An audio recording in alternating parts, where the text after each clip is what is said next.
Hello, everyone. How are we doing? A brand new stream format for the weekend. I definitely didn't slightly miss time in that I've just been back from work about 10 minutes. We'll get straight into it. Hello, Sarah. Hello, Justin.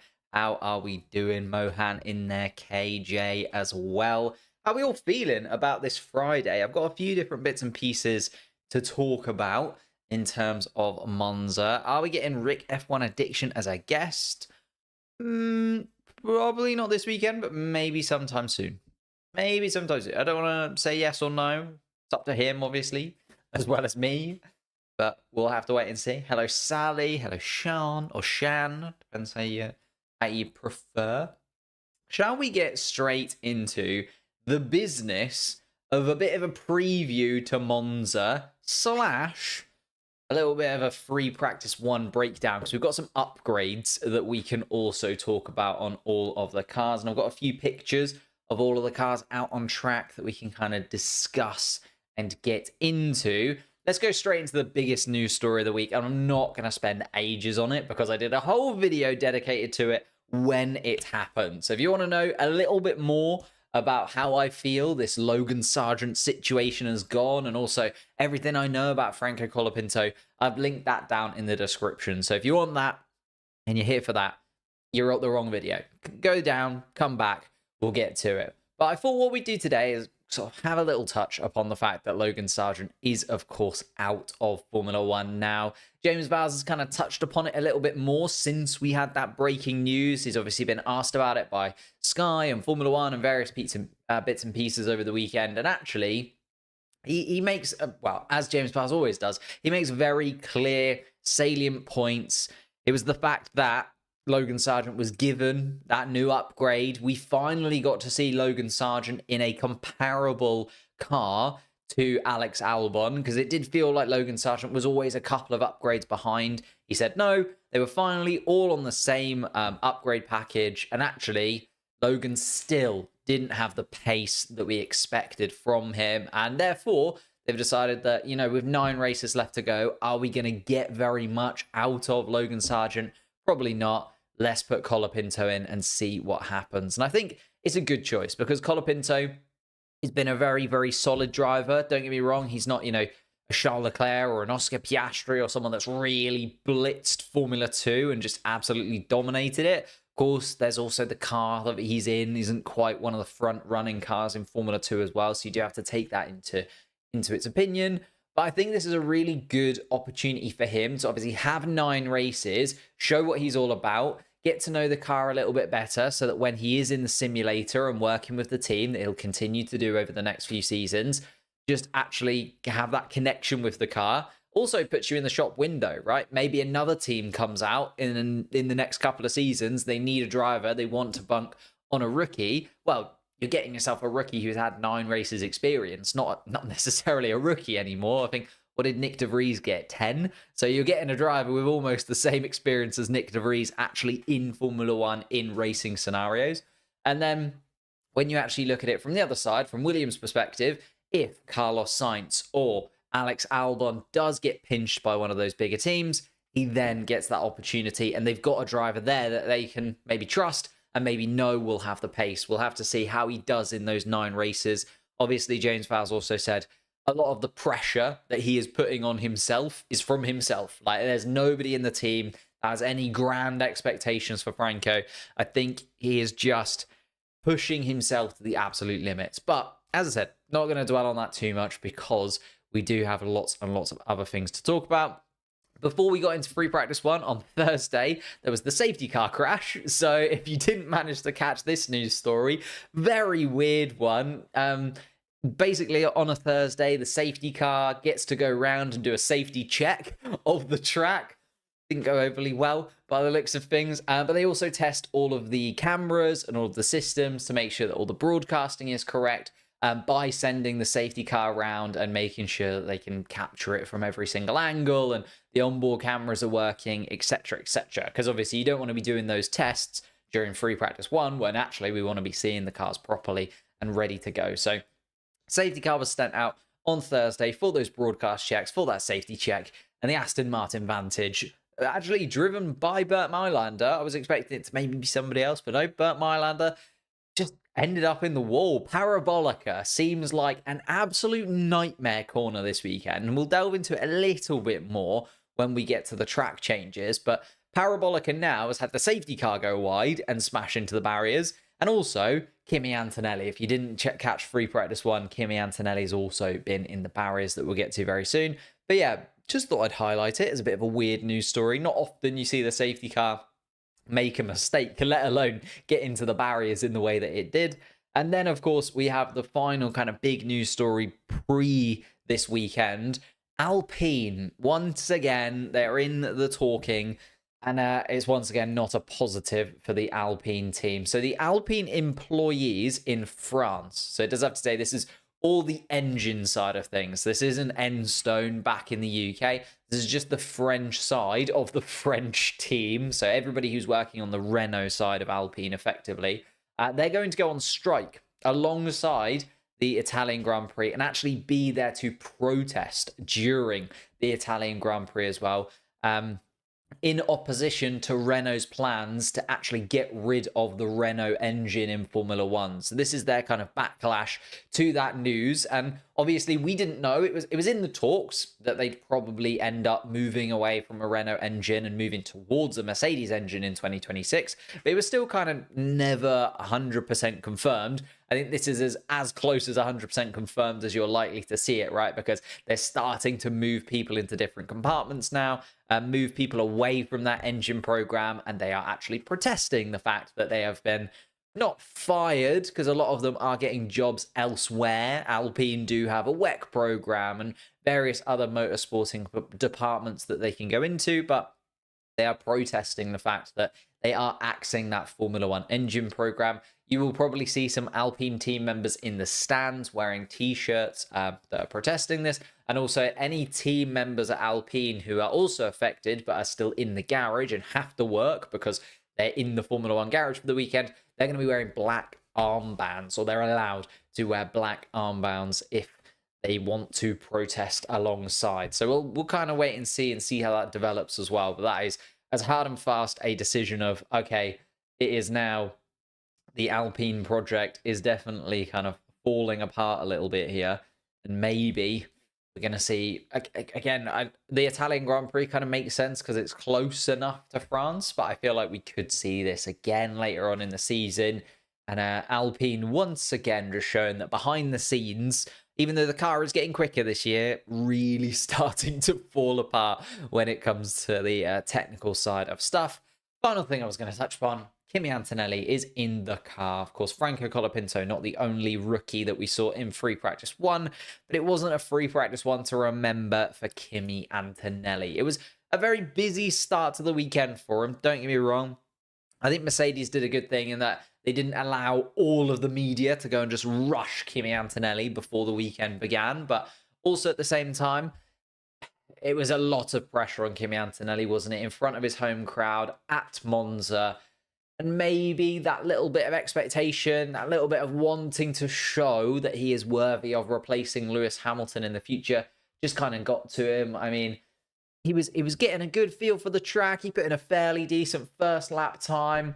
Obviously, the resurfaced tarmac at Monza became a little bit of a thing throughout the entire session. We saw quite a few drivers have some escapades here, there, and everywhere. But I think with Antonelli, it was almost similar to what happened to the safety car, honestly. Antonelli just went around Parabolica about 10 minutes into the session and just got that little bit too much into it, effectively. Just really, trying to find the words, really just snatched at the corner, tried to carry that little bit too much speed through Parabolica, lost the rear end of the car, and then once you've lost it at that higher speed, at a corner that really doesn't have that big a runoff area, it's got the gravel on the outside, but there is a barrier there fairly quickly. Yeah, just lost the car, unfortunately, for Kimmy Antonelli, and I'm tired of the Kimmy hype. Really crashed 10 minutes into embarrassing. Shame for the team, putting him in. Yeah, it was one of those things, wasn't it? It was a lot of talking points were about Kimmy Antonelli. The hype, as you say, is massive on him to replace Lewis Hamilton and be that driver for the Mercedes team next season. And this was just that disappointing, I would say is the word maybe for Kimmy Antonelli in this one. Just didn't quite get it right. And the fact that it was only 10 minutes into the session, the fact it was second push lap, maybe the team were a little bit overzealous in allowing him to go for those fast laps quite early on. You know, he was on the soft compound tyre straight off the bat. And I think that's a Mercedes error, in my opinion. I feel like you send him out on a set of hards, you send him out on a set of mediums, you tell him to do a little bit of a longer run just to get a feel for the track. But they sent him out on softs straight off the bat, and they basically gave him full reign to try and set the fastest lap. I think they wanted to see him at the top of the timing sheets. He just didn't really need to be there, did he? And therefore, Kimmy Antonelli into the barriers. I think, though, we do need to talk about the kind of resurfaced nature of the track. So Monza, in terms of upgrades, let's talk about the team, but also the track's upgrades as well. The track has been completely resurfaced for this weekend and slightly changed, but not really changed too much. So there is a new chicane in Monza, turn 1 and turn 2, that you can see here. Ooh. Oh, I'm trying to rub it out. Turn 1 and turn 2 that you can see here have been elongated. So you'll notice that turn 1, as it goes into turn 2, this area here has just been widened. That whole section of track there has just been widened out for this weekend, and therefore allows, well, they're hoping that the corner at racing speed and during qualifying will still be there, but when there is an opportunity to overtake, there's that little bit more space on the outside. So if you can dive up the inside of somebody or dive around the outside of turn 1 up to the inside of turn 2, you've got that little bit more space that you can kind of usher them across to. So should allow for a little bit harsher braking zone there to allow for a little bit more overtaking. But also I thought it was quite interesting that this inner part of the track here, I'm just going to make this a touch bigger. This inner part of the track here, the curbs have been changed around this section of track. Again, lowered to allow a little bit more overtaking, maybe allow those cars to just travel around the curbs that little bit better. And then the inner banana curb has also been added some gravel on the outside there as well. So that banana curve is also a little bit lower than it used to be. And generally the curbs are being lowered in Formula One, but the drivers weren't overly happy with these couple of changes because the curbs have also been changed at Parabolica, where Kimmy Antonelli had his crash, where the safety car had their crash. And I think the teams and the drivers are just a little bit concerned that the changes weren't discussed with them, really. So Daniel Ricciardo was the main driver that kind of came out and talked about it on Thursday. And he said, first and foremost, it feels like turn 1, turn 2's lost a little bit of its character. You know, making these curbs smaller, making it wider. It does just mean it's a little bit easier. It means that it's not as tricky a corner anymore for the drivers. And also, therefore, lost a little bit of that, you know, real battling through the turn 1, turn 2. We should see more overtaking, but whether that overtaking will now just be too easy is effectively what Daniel Ricciardo was kind of saying. And then there's a lot of talk about like the racing line and the fact that the entire final sector, the racing line, because you're kind of building up towards Parabolica, if you will, the whole thing has had to been changed. So there's been a lot of drivers really struggling in free practice 1 to properly nail down this new sweeping final sector. And I quite like that, to be honest with you. I like the fact that there is a change. I like the fact that these drivers are being asked to, you know, adapt and try new things. You're not just turning up to that same track every single year that a lot of the drivers, Fernando Alonso, Lewis Hamilton, even the likes of Daniel Ricciardo, have driven so many times in Formula One now, they probably know it like the back of their hands. These little changes just change a little bit of what they know and change a little bit of what they're expecting going into the weekend. But yeah, the drivers were annoyed effectively, more so that they weren't consulted about this problem. Nobody asked the drivers, well, is turn 1, turn 2 good? Or is this wide enough? Or do these curbs need to be smaller? They weren't actually asked about that. They were just kind of turned up this weekend, those changes had been made, which is fair enough in one way, to be honest. Let's talk the actual upgrades to the cars.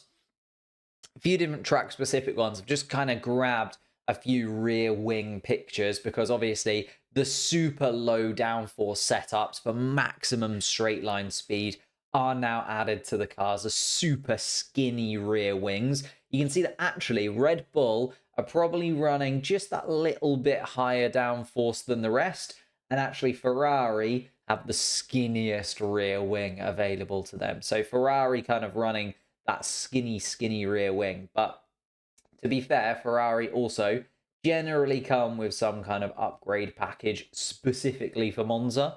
So it wouldn't surprise me, to be fair, if that rear wing is just for the Monza Grand Prix and we won't see it again for the rest of the season. Although it seems weird because you'd think you'd bring it, so like for instance, Mercedes and McLaren, they're both running their Belgium Grand Prix wing setups because Belgium also quite a high speed track, also quite low downforce. So they're running their Belgium spec rear wings, but again, super skinny, super low downforce, apart from Red Bull running that little bit more downforce. But we'll get into Ferrari a little bit more later because, as I said, they have got a lot of Monza-specific things. The thing I want to point out to you, so you say, you know, I'm telling you, they're running their super skinny rear wings. But what does that actually mean in terms of looking at a rear wing and understanding whether or not it is a low downforce, medium downforce, or high downforce rear wing? And a lot of people think you have to look at the back end plate here, like this plate here where the DRS is. That does give you a few indicators. Obviously, that is a little bit skinnier than it would have been before. It's not quite got that elevation to it. When we're at a higher downforce setup, it'll be almost upright, effectively, so that the DRS has a massive net positive. Whereas Monza here, that's always been one of the things we talked about, the fact that the DRS doesn't really do anything because everyone's running their skinniest rear wing anyway. But actually, when you are wanting to look at the rear wing and whether or not it is a high downforce or low downforce setup, you want to be looking at this. Oh, there's an absolutely terrible arrow. You want to be looking at this lower beam wing here. So that lower beam wing, the angle at which that element is at tells you a lot about what kind of characteristics the rear wing has, because this is not movable. Got to remember, this top plate, that can be moved with DRS, right? We know that on the straights, that gets moved out of the way anyway. So what we're looking for is how the corners are affecting the rear wing setup. And that's when you look at this lower wing end plate here. Oh, sorry, this beam wing here at the bottom. And you can see this is almost horizontal. Like this is basically a table at this point. It's absolutely doing nothing in terms of stopping air in one way or another or pushing air in a direction. It is literally just trying to let the air pass as quickly as possible. And that size, that angle of that element there being smaller than the previous ones and being almost horizontal is actually what you're looking for when you want to have a look and see whether or not a team is running a low downforce setup. So I thought I'd just highlight that there and then show you another one with the Alpine. Again, very, very low angle in terms of the rear wing part, which is affected by DRS. Interested to see how Alpine do, because they've brought this kind of new end plate design as well to their rear wing. But you can see here, this lower part, this beam wing, is just, the teams effectively don't want it to be there. It has to be there because of the specification, but they'd rather it wasn't. And therefore, they just kind of leave it laying down as horizontal as they possibly can have it inside of the regulations, of course. Let's talk about the track specifics and how we can sort of look at the front wings as well. You'll notice that the front wings are also a lot sort of fatter than normal. So because they're running such low downforce rear wings, actually a lot of the time they'll run a slightly higher downforce front wing. Wanted to kind of look at this third element here, this top final element on the Aston Martin, because that is an upgraded front wing on the Aston Martin anyway. But you can see the shape actually points in towards the nose. And again, it's kind of a slightly higher downforce front wing, because you have to remember there are still the chicanes to deal with here in Monza. There's still some corners to do, even though it is a lot of straight lines. Let's get into the team's specifics. Oh, there we go. So looking at this one here, this is the Mercedes. And I think Mercedes might actually be one to watch this weekend. They were really, really solid in Belgium. And we're going to see a very, very similar setup to what we saw in Belgium. Obviously, super low downforce in terms of Mercedes setup. And it's supposed to be quite warm. And the Mercedes car has been very temperature sensitive. And that's why they struggled so much to keep their tyres in the right window in Zandvoort, because it was a lot cooler than maybe they wanted it to be in terms of setting up their car. And actually, allowing for the weather to be a little bit hotter will also be much, much better for the Mercedes car. I think there's still a little bit of 50-50 about Mercedes and this kind of rear part, side part of the floor here. They've updated these winglets once again on the side of the floor. And I think there's still some hesitation around that at Mercedes, whether or not they'll be able to kind of get the characteristics from the floor that they're wanting to. We'll have to wait and see. Then we've got McLaren. McLaren have brought one new rear wing. Of course, they were very, very fast in Zandvoort. They have swapped a few bits and pieces because you got to think Zandvoort is effectively the opposite of Monza. You want super high downforce when it comes to Zandvoort, super low downforce when it comes to Monza. So they have swapped around almost the entire setup of the car. So just because McLaren was super quick at Zandvoort doesn't mean they're going to be the quickest again this weekend. I feel like they might be though, just because they have made this car much more aero efficient throughout the season. You know, you go back to Saudi Arabia, for instance, second race of the season, has very similar characteristics to Monza in terms of that super straight line speed and wanting to be really, really low downforce. The problem that they had at that point in the season was that aero efficiency. They just couldn't get the overtakes done. Like you look at Oscar Piastri during the race, was so much quicker than Lewis Hamilton, but just wasn't able to actually get past, because when it came to that straight line speed, when it came to that advantage that you need to have going into the braking zones, getting up alongside your opponent, Oscar Piastri just couldn't do it. Therefore, lost out quite a lot of time behind Lewis Hamilton. So McLaren have this new setup. I do think it's interesting that just Lando Norris has this part of the car here, this really skinny rear wing, where they've tapered in the ends quite substantially, and they've narrowed in the rear wing itself at the back of the car. So if there's one McLaren to be looking out for, I mean, Lando Norris was also the standout in Zandvoort, but should be even more so the standout here, because he's got that new rear wing, got a reduced angle on it. You can see how low down it's sitting in effect to the cars. Again, the team just want as small a rear wing portion as possible. This is as small as it can be in terms of that height in the regulations. And again, that kind of tabletop lower beam wing, the fact that it is just flat to allow the air to flow past it as easily as possible and not cause any drag on the car if possible. Like, this is proper, almost zero drag from the rear wing when it comes to the straight line speed. And that's what you want around Monza. You want to be able to have that ability to do so. Lando Norris with that rear wing. Oscar Piastri still has the Belgium rear wing that McLaren had, and they did struggle to overtake in Belgium. So I'd be a little bit worried about where Oscar Piastri is going to lie in terms of the racing.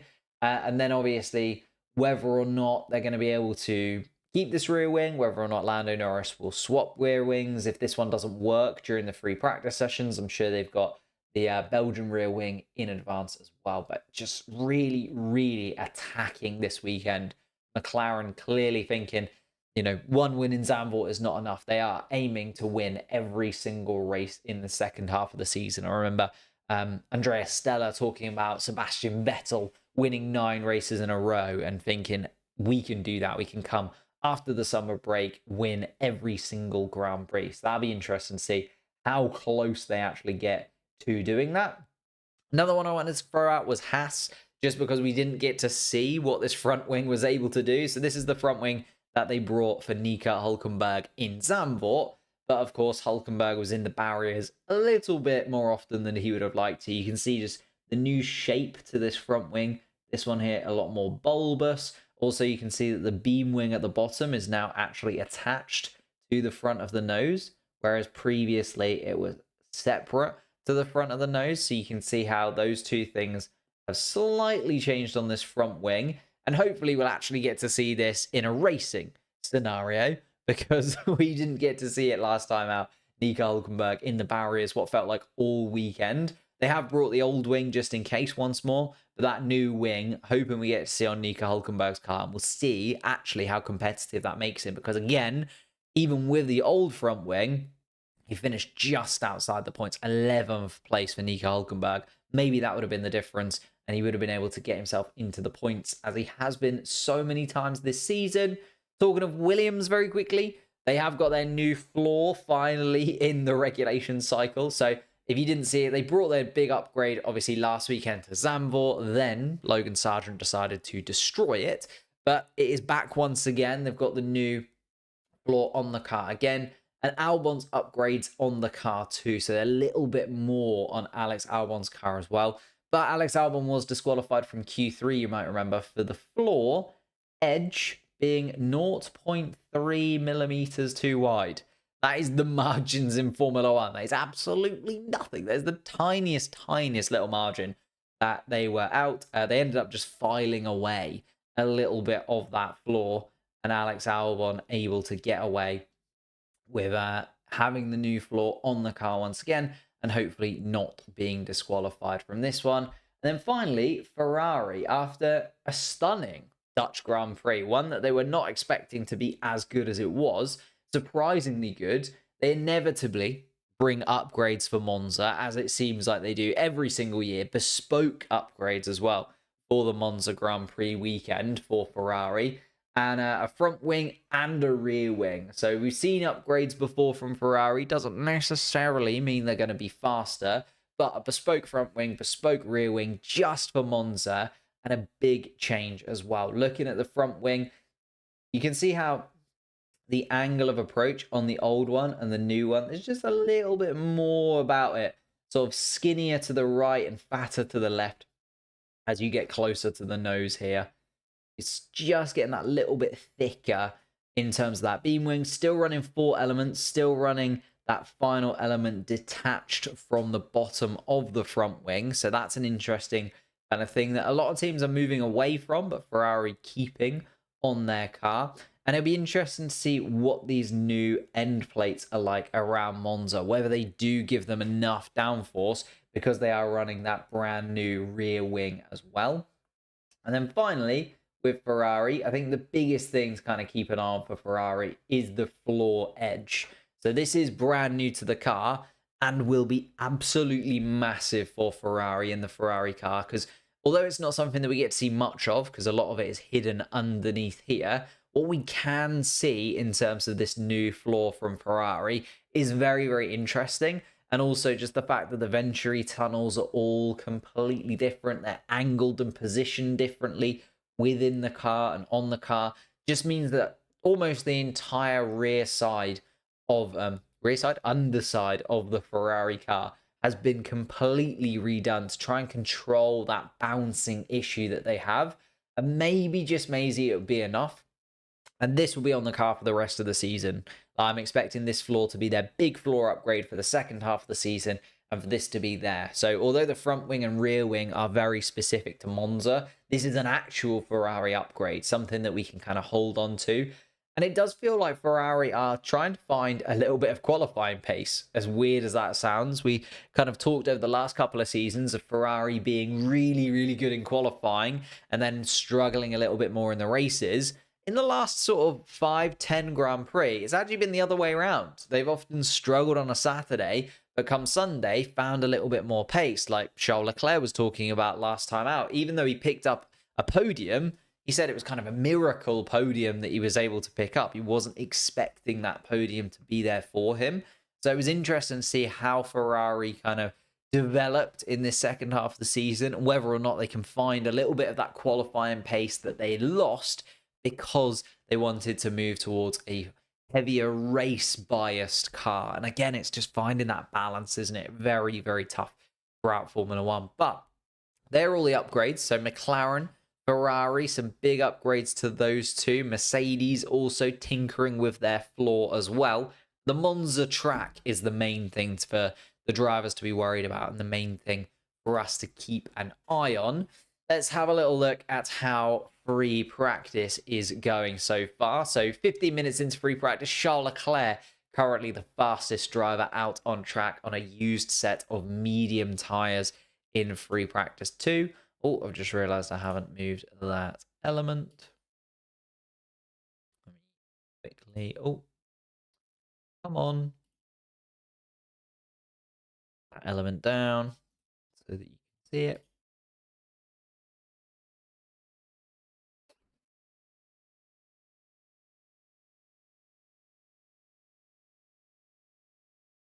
And we'll get into the actual free practice itself. Now that we've gone through the majority of the big upgrades and analyzing where those upgrades have been. Whoa. Logan Goat Nicholas Latifi-ness in the chat. Thank you. Sure.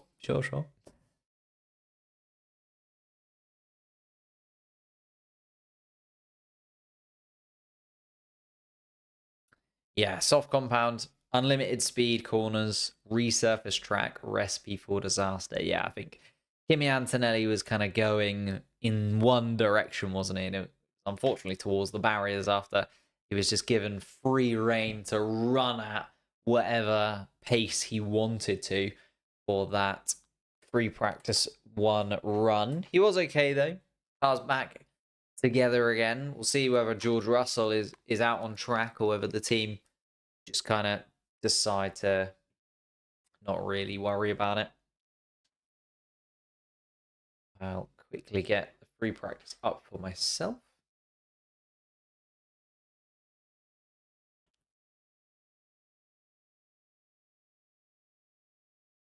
Carlos Sainz also going quick in the second Ferrari. So this is where Ferrari, I think, like free practice 2 generally is one of those free practices that teams run very different ideas. I think they kind of react from free practice 1. And in this case, we're seeing Ferrari react by thinking, you know what, we're just going to go top of the timing sheets. Give the Tifosi something to scream and shout about for a little while. And then we'll see how it goes from there. Whether they'll stay there, Lando Norris, 5/10 off the pace on a set of fresh soft compound tyres now, Norris, though. And just letting Pierre Gasly go past him. So we might see a kind of qualifying-esque lap from Lando Norris. Unless, of course, he is trying to do a longer run on that soft compound tyre to see whether or not it's going to be viable for the race on the resurfaced Monza track. That's another thing they have to gauge now at this point, isn't it? Because it's resurfaced, we don't know what the tyre deg is 100% going to be like. Is the soft compound tyre actually going to be a viable race tyre?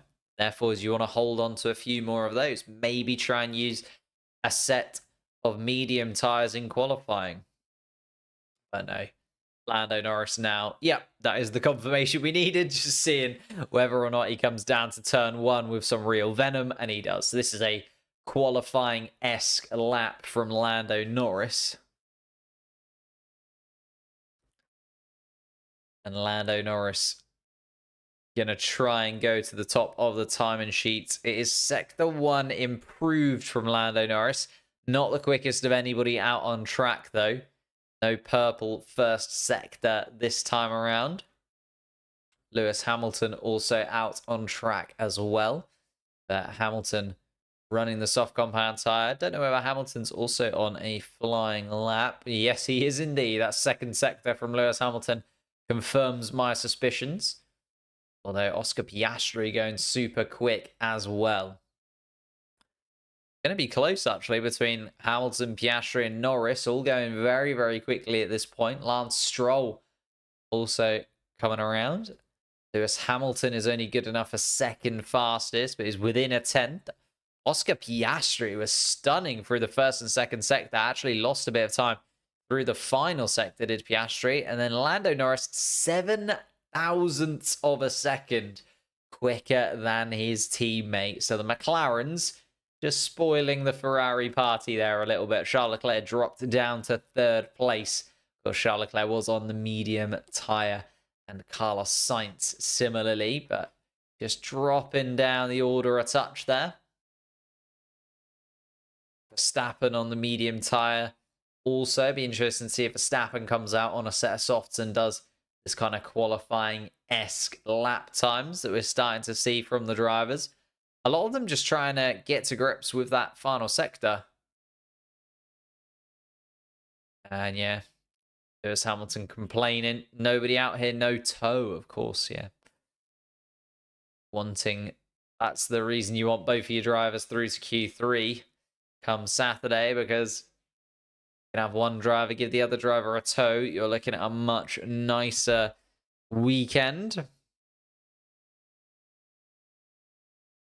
Sergio Perez's car still being worked on, actually.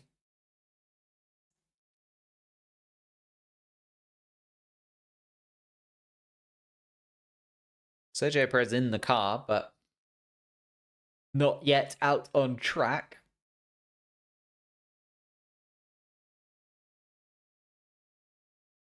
Solid for McLaren, 1-2 this weekend. That's what they'll be aiming for. It's what they were aiming for in Zandvoort, and unfortunately, the start just kind of hampered Oscar Piastri a little bit too much. The fact that he lost those positions and ended up stuck behind Russell for so long, then stuck behind Leclerc, just couldn't quite get the actual McLaren into any free air to run out into. Here is George Russell finally out on track. The Mercedes car put back together again after that Kimmy Antonelli incident. And George Russell ready to rumble in this free practice 2 session. Interesting to see what Russell does. Obviously, as I was just about to say, the track resurfaced, the track layout slightly changed as well. Does mean that it is looking at a slightly different setup. And if they can get the car into a window... Oh, sorry, I'm just looking at Kevin Magnussen. I'm just looking at the Haas car. I feel like if the Haas can get it into a window, they could be pretty competitive here. I just feel like I've got a feeling about Haas this weekend.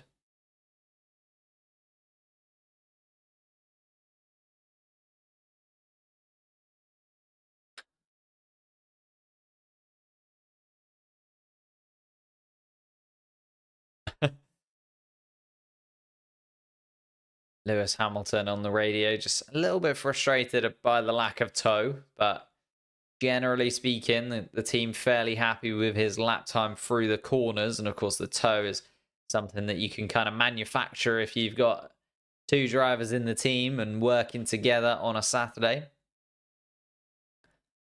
Kevin Magnussen, though, no slipstream for him. Improved in the first and second sector on his lap time so far. See what Kevin Magnussen has in the Haas. 7th fastest. Have to wait and see whether or not that kind of is a real 7th fastest. Feels like that will tumble down the order a touch, but something for the Williamses and the Alpines and the RBs to aim at.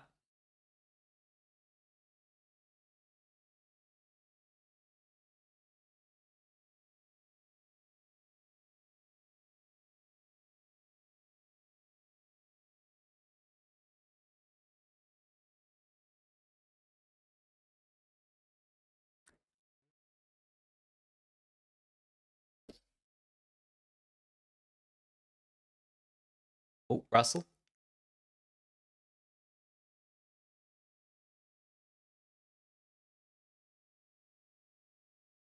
Ooh.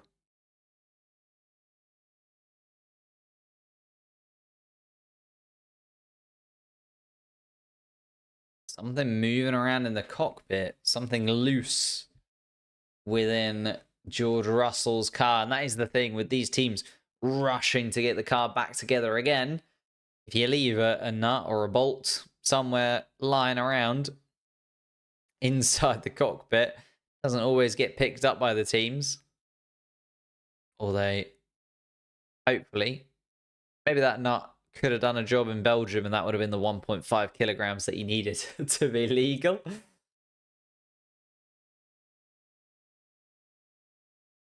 F1 fans lose when Stroll is in the bottom 5. I feel like the Aston Martin could be... I have no idea like where the Aston Martin will line up this weekend. I generally have quite a positive feeling or negative feeling about most of the teams. Like I've decided where they're gonna sit in the hierarchy of things.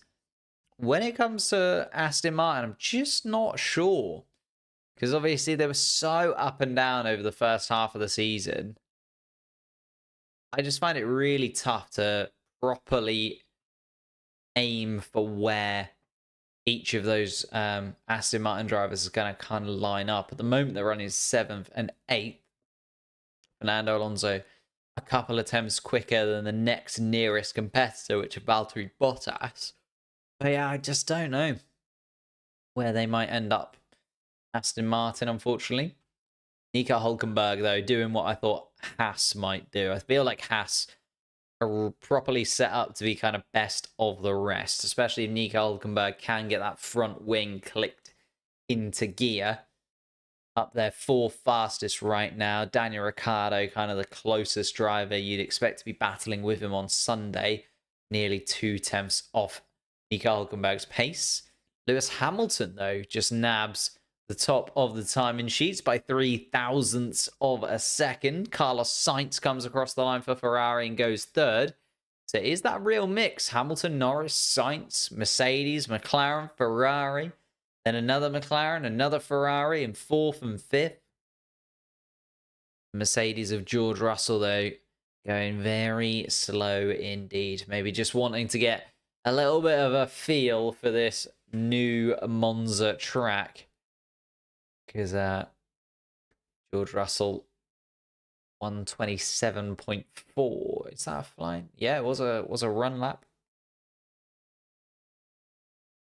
Max Verstappen. Oh, also in Parabolica. It's really catching drivers out. That turn 11 Parabolica right at the end of the track. It just goes to show you can get absolutely everything perfect. Almost the entire lap nailed. Then it just gets down to that final turn 11. And if it falls off, it falls off. And, well, we saw Kimmy Antonelli do the worst and put it in the barriers. But Max Verstappen also going super wide there. I remember Carlos Sainz in free practice 1 also nearly losing it into the barriers. I think Franco Colapinto did go into the barriers, but didn't... Oh, sorry, into the gravel, but not into the barriers.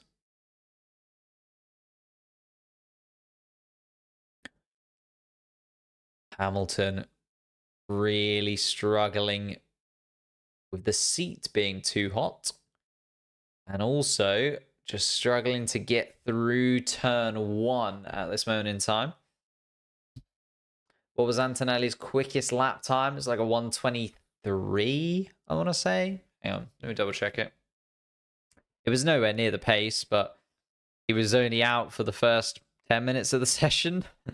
Before he ended up coming back in again. Yeah, Antonelli, a 1:23.9. So 2.2 seconds off the pace. But as I said, he was about to improve by a considerable margin, then lost it. So we don't really know where that lap time would have slotted in. But at the end of the day, a car that is not on the racetrack is a car not really worth talking about. So doesn't matter how good the lap was up to that point. He needed the whole lap to come together.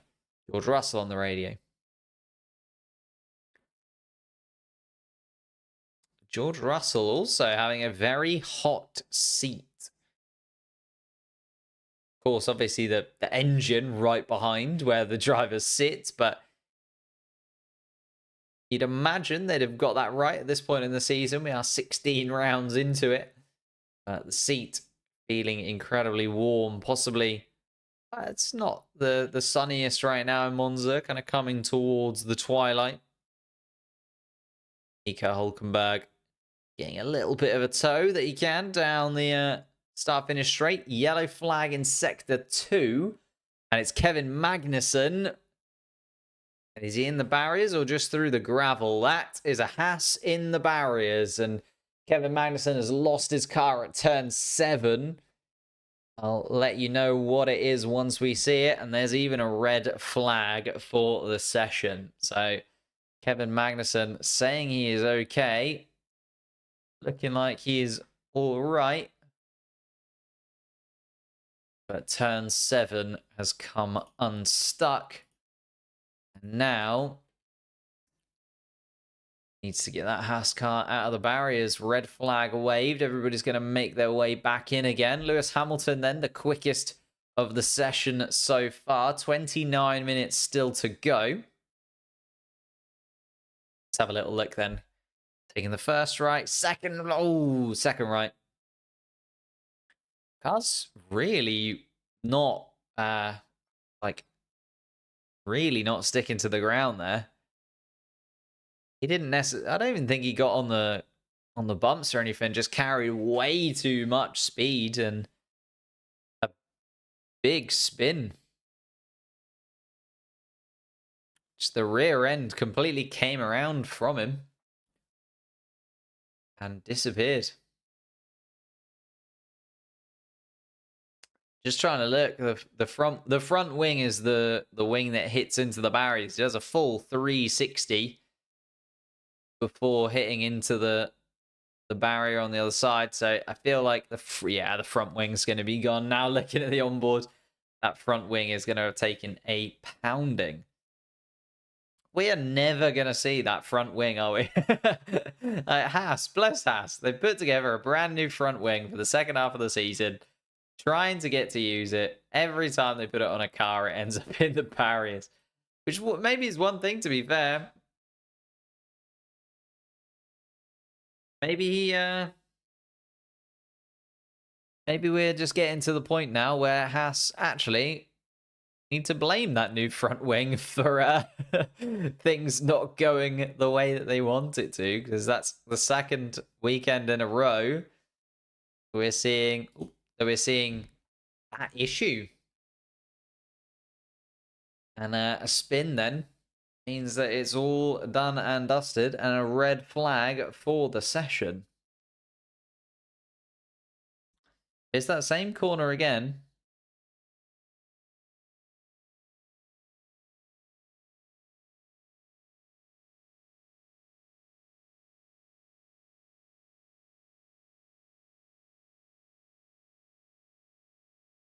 It's the same corner that Kimmy Antonelli... this corner is not the corner that everyone else has gone off of. Everyone else has gone off at Parabolica. But turn 7. Bit of a weird one. I mean, it is quite a high-speed corner. Not the highest speed on the track, though.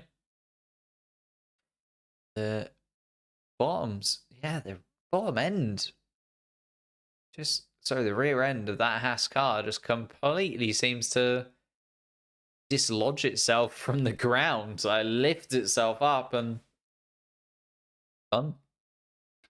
Corner's going to take everybody out. Who crashed? Kevin Magnussen, driver who caused this red flag. And everyone's going to... corner going to take everybody out. It does feel like... Well, turn 11 was the one beforehand. Turn 11 was causing chaos.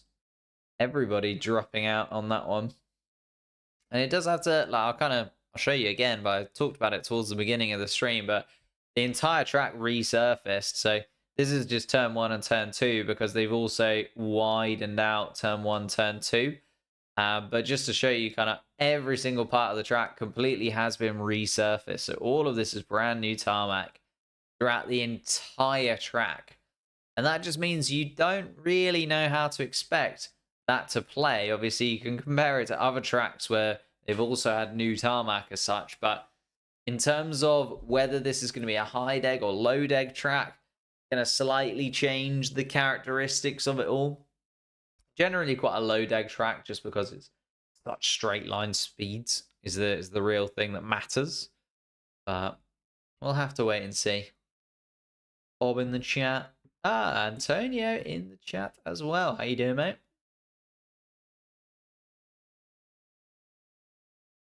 But yeah, just interesting that that's kind of been the problem, hasn't it? But where was it? Yeah, this front wing for Haas, something that they've been trying to get on the car for such a long time. So this is the new. Oh, my mum is ringing me. I'll get that in a sec. This is the new front wing, and then the old front wing as well on there. Okay. This is the new front wing. You can see how it's connected at the bottom and got slightly pointier shape to it than the old rear wing that kind of has this bulbous nose. It shouldn't make that much of a difference to the overall feeling of the car, you wouldn't imagine, to the extent where both Nico Hulkenberg and Kevin Magnussen now, in back-to-back weekends, when they've had this new front wing on, have been barreling into the barriers, haven't they? You know, we saw it from Kevin Magnussen throughout the entire Zandvoort weekend into the barriers twice. And then, yeah, I can see now, looking at that Haas car, it is the brand new front nose on that Haas. And that brand new front nose is going to be out of action once again, you would imagine, for Kevin Magnussen. The old nose back onto his car, at least. And we'll maybe see the new nose actually do some racing with. Feel free to take the call. I mean, I could see what my mum's up to. Let me see. I'll give her a message. I'll keep you up to date on what she's doing.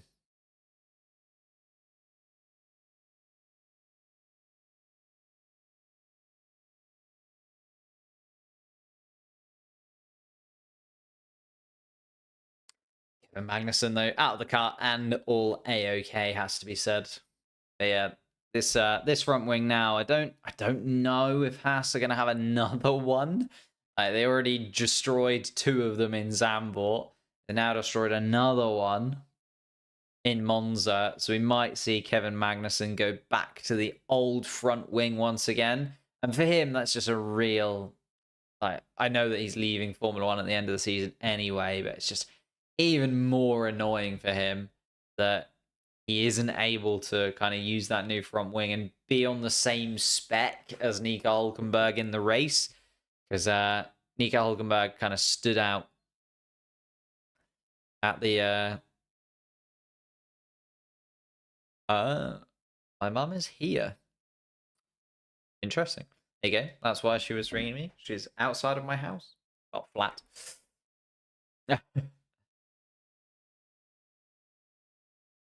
Is Ascari still a chicane, or is it more of a kink now?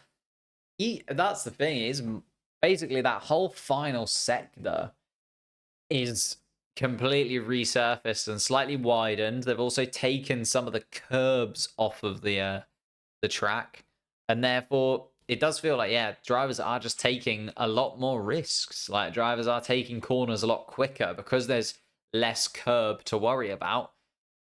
Just going through those corners. Mum, K, Mags just crashed. Oh my god. Yeah, that's exactly what that's what. Oh, thank you for subscribing. Abdubda? Abdubida? Abdubida?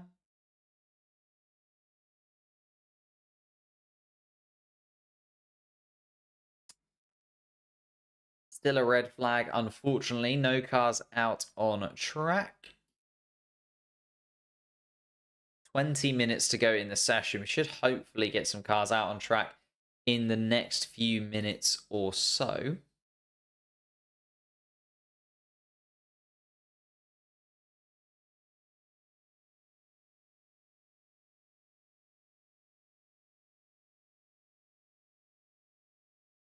Very quickly have a little shuffle around, get ourselves set up. Stream tomorrow. Of course, we are live as normal for qualifying and the race as well. The normal streams also to come, but I figured I'd try this kind of Friday stream, see how it goes. Talk through the updates various bits and pieces that are coming to the car and track this weekend. We'll see how that goes. We'll see if it gets the traction that people wanted. And then I realized that I couldn't do it later on this evening anyway. And therefore, figured why not stick around for free practice 2. See what we get. Ooh. Wow. An Alpine cutting right across the front of a McLaren there. Do you think it would be better to have, if Kimmy did not crash, just half a second off Lewis all practice, or show that he was a 10th on Lewis and crash? Not crash. Yeah. Always not crash. That's like the biggest no-no in Formula 1. Destroying a car. Who was it? Antonio Giovinazzi, when he was, in the running for that second seat at Haas alongside Kevin Magnussen. He got into the car. It was in Austin, wasn't it? Got into that free practice 1 in the Haas car. Was like, maybe Giovinazzi could go alongside Kevin Magnussen. Maybe we'll see how he does in this free practice 1. Crashed the car. Has anyone been linked to Antonio Giovinazzi since? Absolutely not. Why was George Russell not FP1? Yeah, because Kimmy Antonelli took his spot.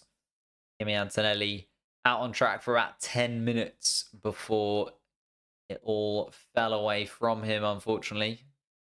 I think Toto Wolff getting on the radio and kind of being like, don't worry about it. It's all good. No worries. It was quite nice, though. Something that Kimmy Antonelli would have liked to have heard, considering he just smashed up the Mercedes car.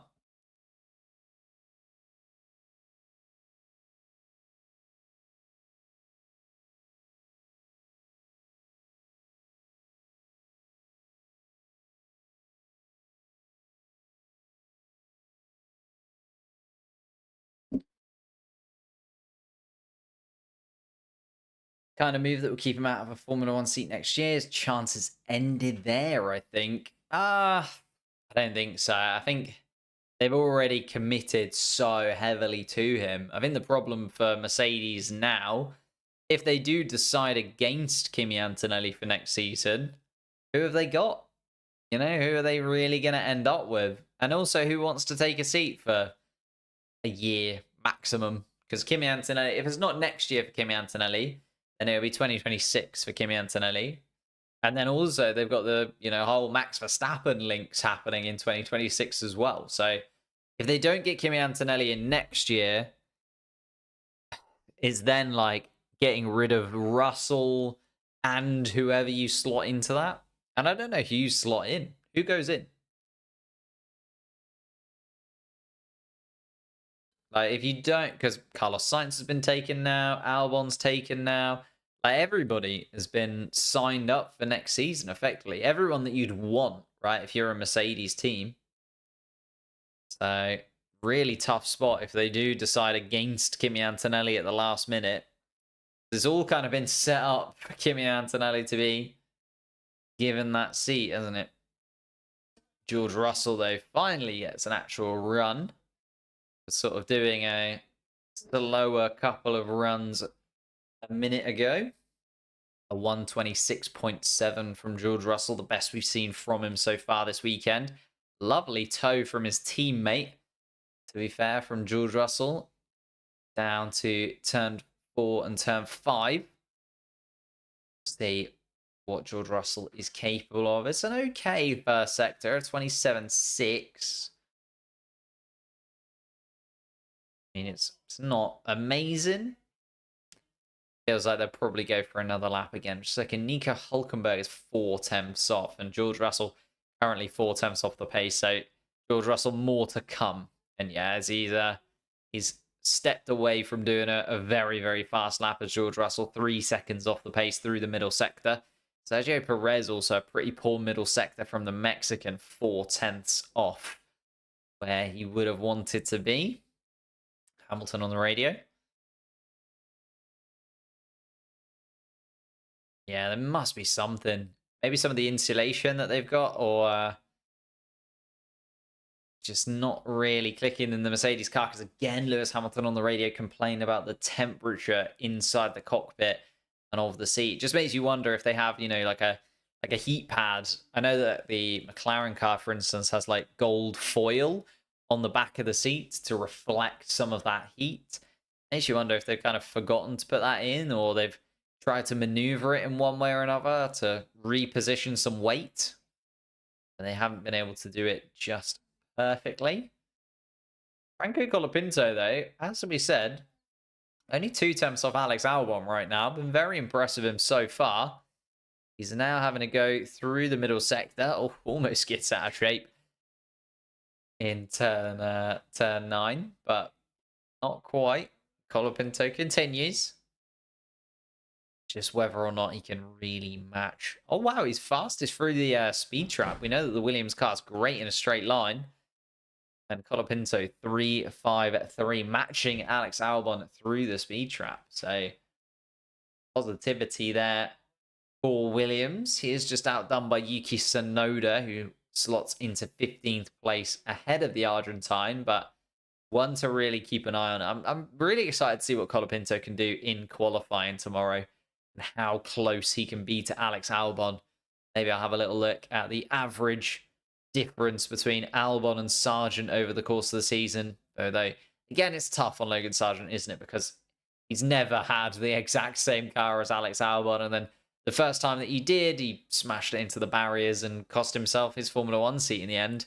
So, tough to really judge where Logan Sargeant's pace was to Alex Albon in terms of qualifying, but we'll have a little look and we'll see where Colapinto lines up in terms of that. Lando Norris doing some slower laps now on some medium compound tyres, just maybe doing a slightly longer run.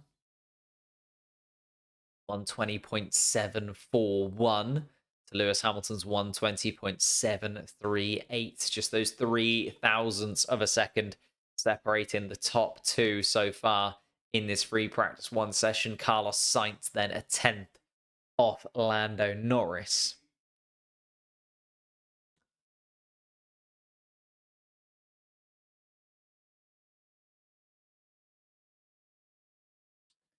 Yeah. Okay, here you go. Martin Rundle talking about that chicane. Toto should have given Sainz 2 years that he wanted. Then go to James and say, take Kimmy. We'll pay for the crash damage that is done. Would have been more logical. Yeah, I think there's always, there's always logic to these things, but then I'm sure there's lots and lots of discussions that go on behind the scenes that we'll never really sort of truly be able to understand, isn't there? Max crashed a lot, but was fast. Exactly. But Max Verstappen also came into Formula 1 before there was a cost cap. So the barriers or the goalposts, sorry, have been moved, haven't they? Slightly shuffled around. Now that there is a cost cap to it, just makes it that slight bit more difficult for everybody else. How many laps to go? No laps, just time. 11 minutes are left to go on the clock. Daniel Ricciardo. Oh, they've put some Floviz on Daniel Ricciardo's car. Also, just trying to look how that paint flies off the front end of the car and hits the rear wing. Of course, running a super low downforce rear wing. Daniel Ricciardo up in 7th place right now in terms of those lap times, but nobody on soft compound tyres right now. Well, sorry, no one on fresh soft compound tyres right now. Everybody doing slightly longer runs on the mediums.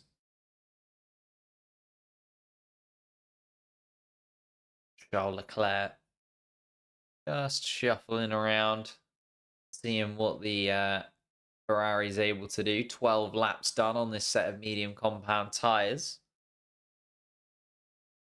Good chunk of time off the pace compared to when he was on the softs is Charles Leclerc. Oscar was running Floviz and FP1 too. Yeah, it's quite a common little thing. It's just nice to see when it goes onto the cars, just what they're really looking for, isn't it? It depends where they position it. So I think on the RB of Daniel Ricciardo, they've positioned it on the top of the halo.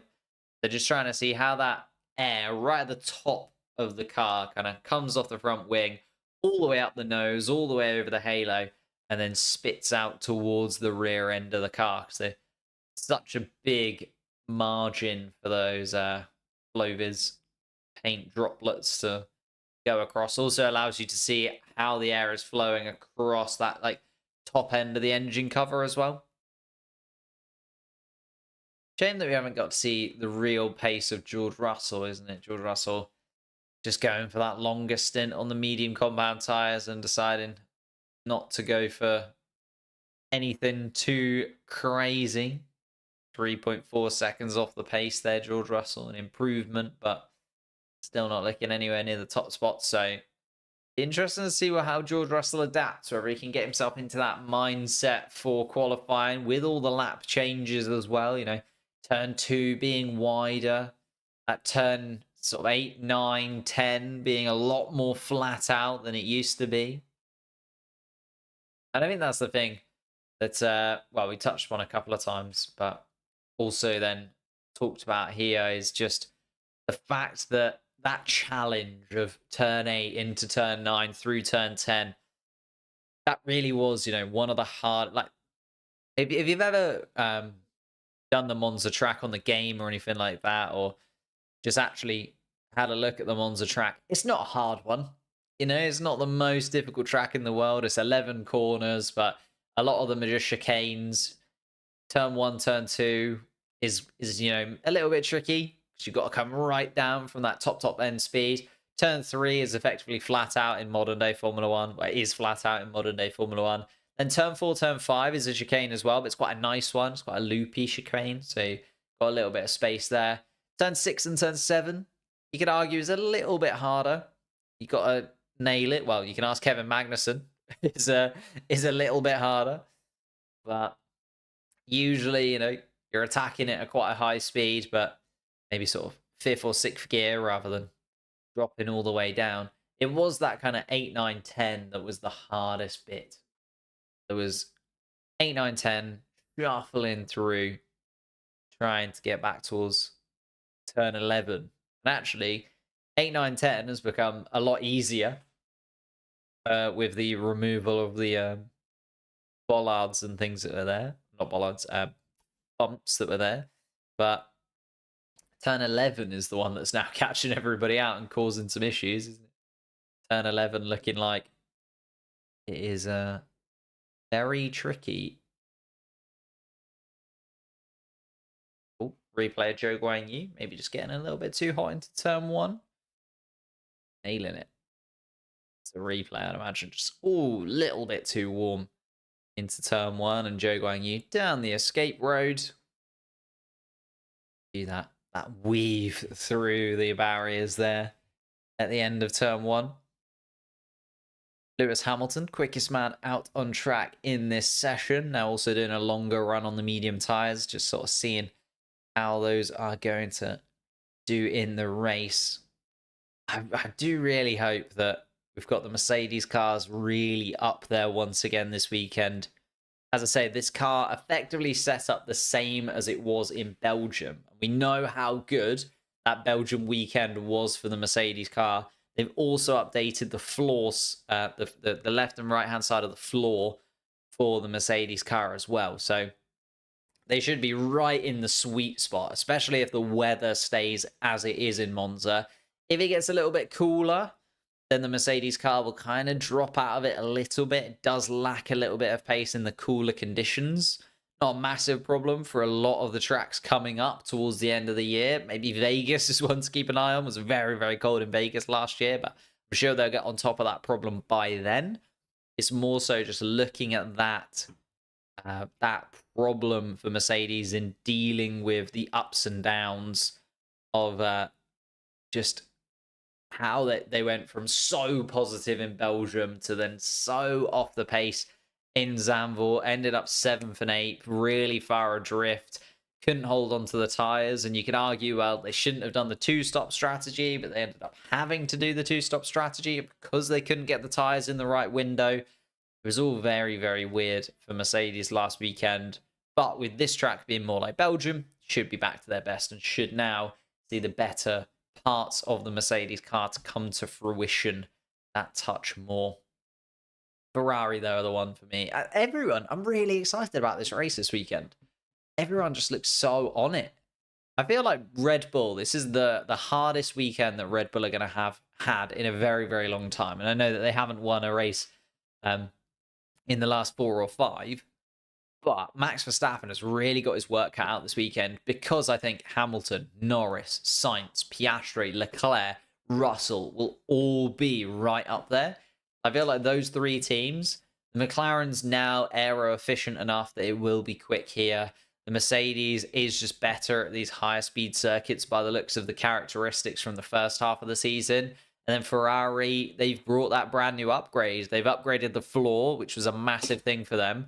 But also they have got all of their Monza specific stuff on the car as well. So this could be a huge, huge challenge for Red Bull. And Max Verstappen, as I'm saying that, loses it through that second chicane, just goes too deep into turn 4 and is struggling all the way down 13th fastest. Of course, we're not doing flying lap times, and I'm not saying that Max Verstappen is out of question for the victory whatsoever.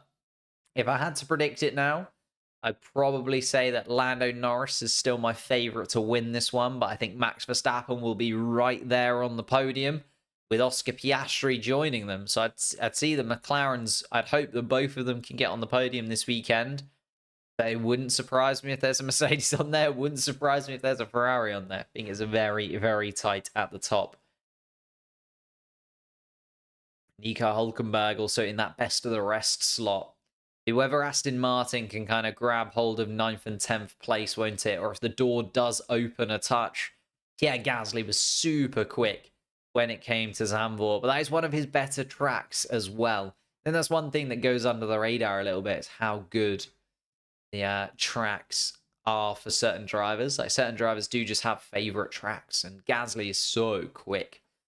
Here we go then. We finally get to see the pace of George Russell. 6th fastest overall. 3.5 tenths off of it. Track has got a little bit cooler.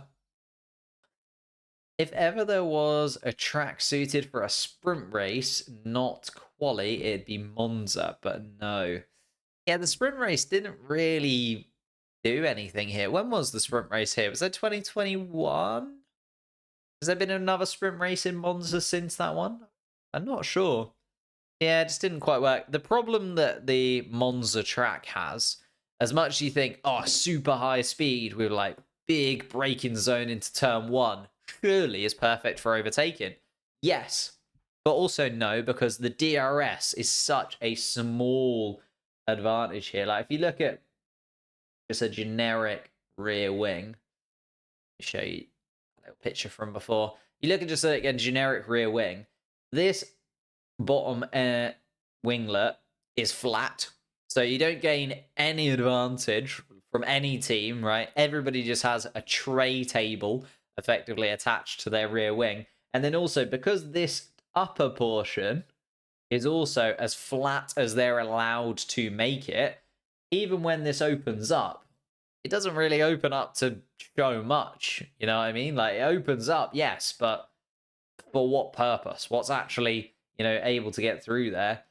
It doesn't make that much of a difference. The DRS is so nerfed when it comes to this Monza track, just because everybody is already set up for such low downforce that when they open the rear wing, it doesn't really do much because there's not much rear wing to open up anyway. And therefore, you really struggle with the overtaking, especially down towards turn 1, which should be that big overtaking opportunity. They have slightly changed the DRS zones, well, every year at Monza, but it doesn't make too much of a difference.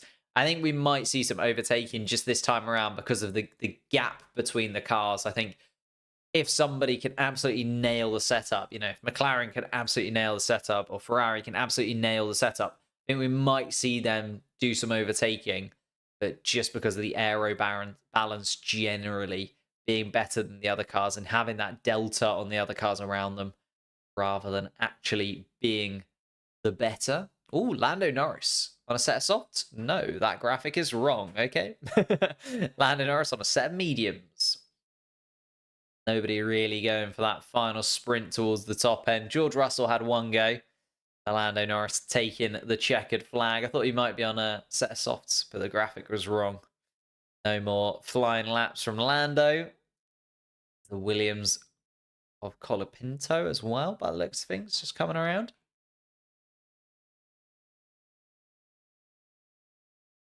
Everybody slotting in. Lovely stuff. Well, I'm going to disappear then. Why do you have a Singapore track hung up on the wall? Just because it's my favorite track.